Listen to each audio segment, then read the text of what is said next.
What a great win by Alex, coming through in 3 hard-fought sets. Imagine booking a flight across the world, saving up for months, counting down the days, and then standing outside a tennis court you can't get into because thousands of other people had the exact same idea. That's not a hypothetical. That actually happened in Melbourne at the Australian Open, one of the most organized, most prestigious sporting events on the planet.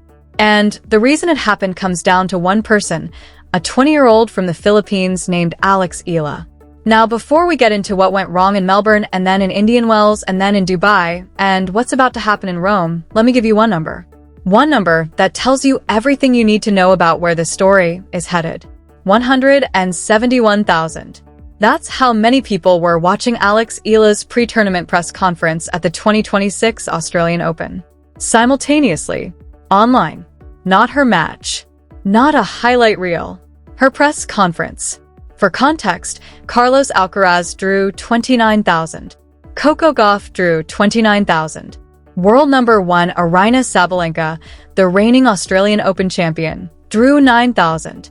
And a 20-year-old ranked 49th in the world, who hadn't hit a single ball in the main draw yet, was pulling 19 times that number. Let that sit for a second.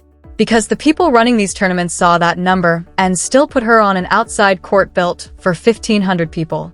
That decision and the chaos that followed is the thread that runs through everything we're about to talk about. The Australian Open scheduling team did what scheduling teams do. They looked at her ranking, 49th in the world. They looked at the court assignment chart. Outside court, day 1, 1,500 seats. Solid professional, fair venue. Nothing unusual. Except everything about this situation was unusual. Melbourne has a Filipino community of roughly 60,000 people. And most of them, it seemed, had been waiting for this exact moment for a very long time. When match day came, the queue outside court 6 wasn't a queue anymore. It was a wall of people. Fans who had traveled hours, some who had flown in from interstate, people who had been standing in that line since early morning. And then the crowd got so dense, so fast, that security couldn't manage it. Police were called. The area was cleared. And by the time that happened, the match had already started. The court was sealed.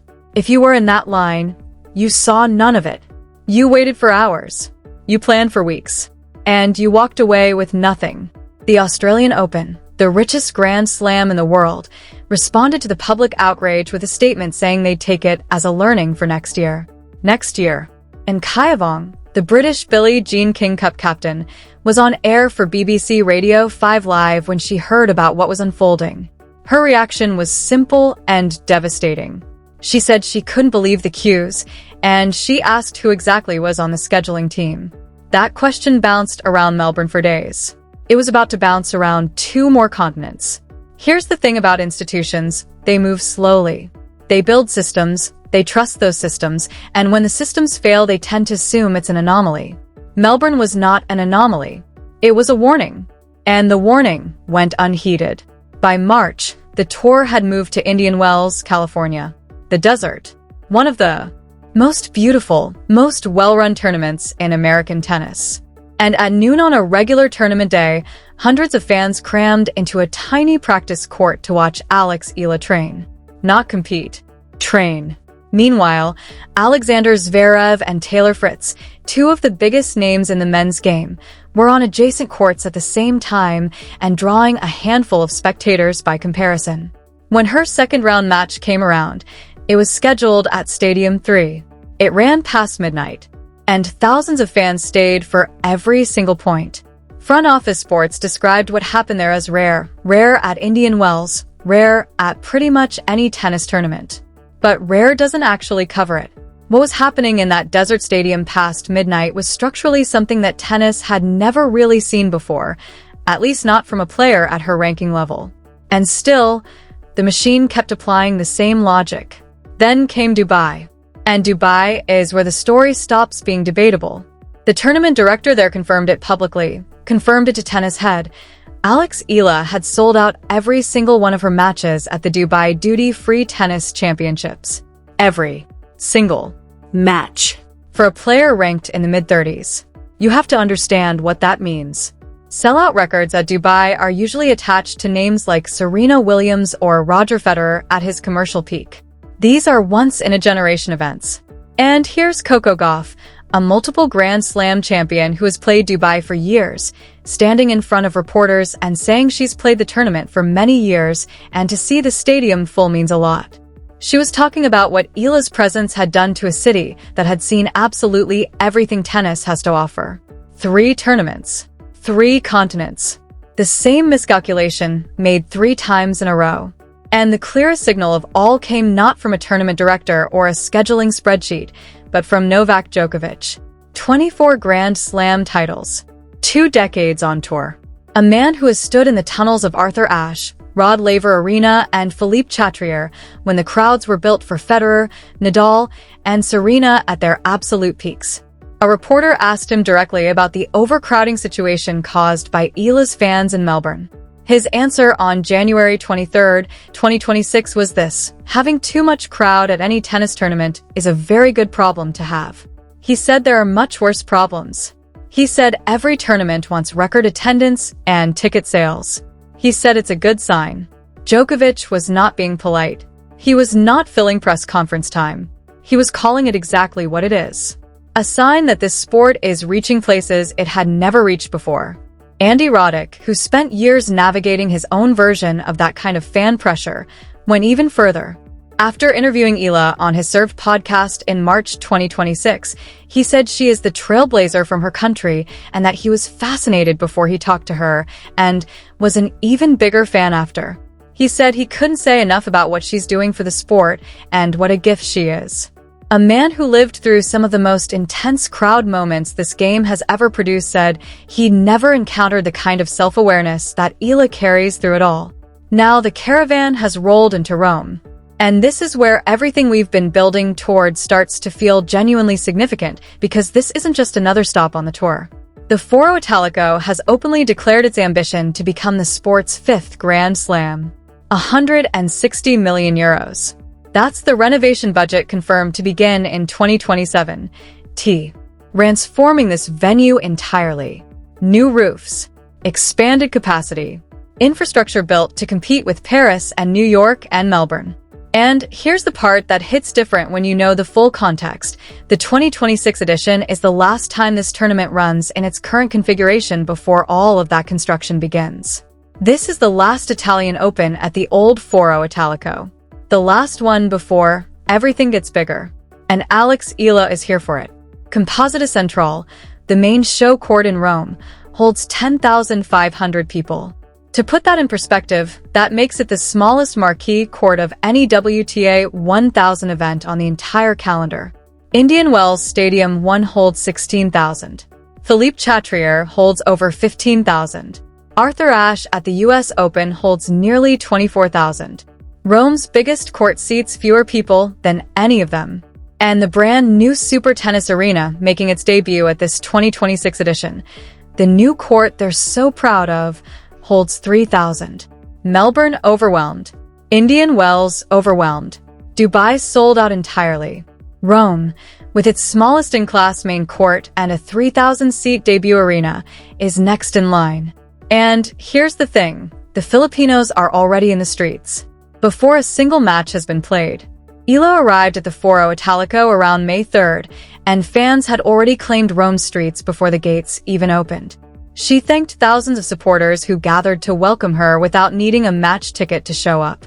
Just a flight, and the knowledge that she was there. Think about what that means for a venue that is already undersized for what she brings. 1 year ago on these exact courts, Eala lost her first round match to Marta Kostyuk 6-love, 6-1. She didn't win a game in the first set. She won one in the second. She walks back into this city carrying 20 combined ranking points to defend across both Rome and Roland Garros. Which means every single win she earns on this clay is pure gain. No points to protect. No ranking pressure dragging on her game. Just tennis. But the tennis has been a complicated story on clay this year, and we should be honest about that. Stuttgart was rough. She lost to Leylah Fernandez 6-1, 6-4. 5 games total. Madrid was a split.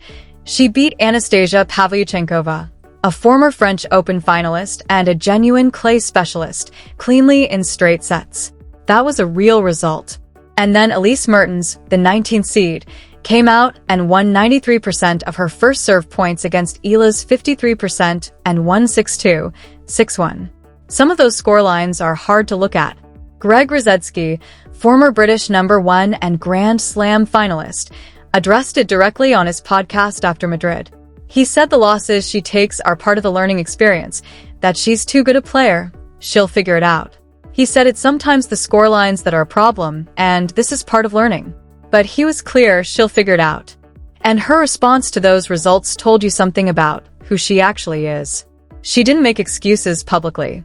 She didn't push through to the next warm-up event on the schedule.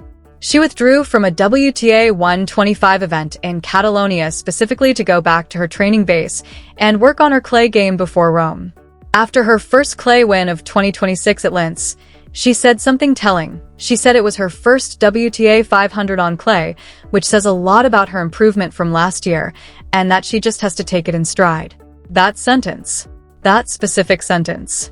A player who identifies the gap, cancels the match, goes back to work, and talks about it with that kind of clear-eyed precision. That is not someone who is going to stay stuck on the surface. That is someone who is building something. And now she's here in Rome to build the next piece of it. Because what's at stake in the coming weeks goes beyond crowd stories and sellout records. It's about rankings, positioning, and what the rest of 2026 actually looks like. A deep run in Rome, a quarterfinal, a semi-final, pushes her back toward the top 30. Crack the top 32 between Rome and Roland Garros, and she enters the US Open as a seeded player. And a seeded player gets a first-round main court assignment.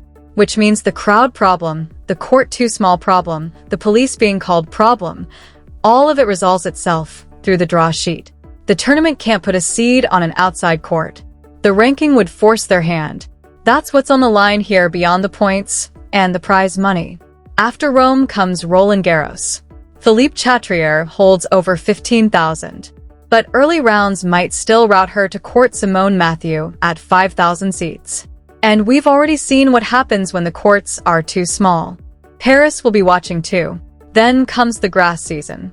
Eastbourne, where she reached the final in 2025, where she's defending 237 points on her best surface.